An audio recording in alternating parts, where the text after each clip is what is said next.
মরণ থেকে তোমরা যেথায় পালাবা, মরণ তোমাদেরকে পাকড়াও করে নিবে, মরণ তোমাকে পেয়ে নিবে। যদি আপনি প্রস্তর খণ্ডের ভিতরে লোহা দিয়ে ঘর বানায়, ওই ঘরের ভিতরেও যদি আপনি লুকায় থাকেন, নির্দিষ্ট দিন যেদিন আসবে অবশ্যই যার সামনে হাজিরা দেওয়ার জন্য দাঁড়াতে হবে তিনি কি? সেদিন আল্লাহ রাব্বুল আলামিন গ্রীব লগ্ন থেকে গার থেকে আল্লাহ মেমোরি কার্ড টেনে বের করবেন। টেনে বের করে আল্লাহ পাক সেদিন সামনে দিবেন, দিয়ে আল্লাহ বলবেন ইকরা কিতাবাক কাফা বিনফসিকা আল-ইয়াওমা আলাইকা হাসিবা।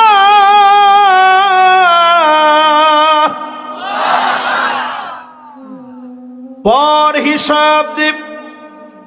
আল্লাহ যেদিন হিসাব চাবেন সেদিন কেউ হিসাব দিতে পারবে না। সেই বুখারীর বর্ণনায় এসেছে মান্নু কিসা হালাক, যাকে আল্লাহ বলবে পর জবাব দে, এক কদম লোকটা সামনে যেতে পারবে না।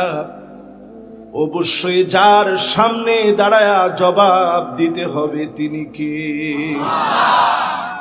আপনার যৌবন কোথায় লাগালেন? আপনার জীবন কোথায় লাগালেন? হালাল ইনকাম করলেন কি করলেন না? ন্যায় সঙ্গ, ন্যায় সঙ্গতার সঙ্গে, ন্যায় বিচারের সঙ্গে, আদালতের সঙ্গে ছিলেন কি ছিলেন না? পাই টু পাই যার সামনে জবাব দেওয়া লাগবে তিনি কে? দুনিয়ার সাধারণ জ্ঞান দিয়ে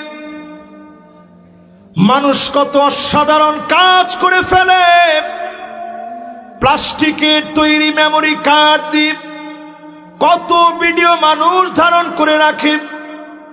আর আকরামুল আকরামিন আহকামুল হাকিমিন গিব লগ্ন থেকে যিনি মেমোরি কার্ড টেনে টেনে বের করবেন তিনি কে? দলিল নেন কোরআন থেকে, ওয়াকুল্লা ইনসানিন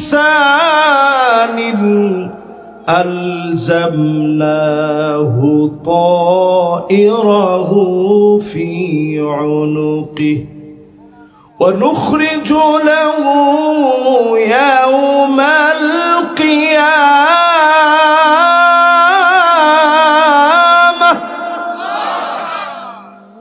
আল্লাহ সেদিন টেনে বের করবেন মেমোরি কার্ড, আপনার সামনে সেদিন তুলে ধরবেন।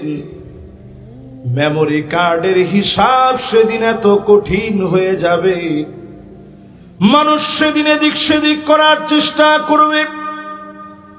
লা নুগাদিরু সাগীরাতাও ওয়ালা কাবীরা, ছোট বড় কোনো কিছু বাদ পড়বে না, সব সেদিন মালিকের সামনে তুলে ধরা হবে। সেদিন পাই টু পাই যিনি হিসাব নিবেন তিনি কি?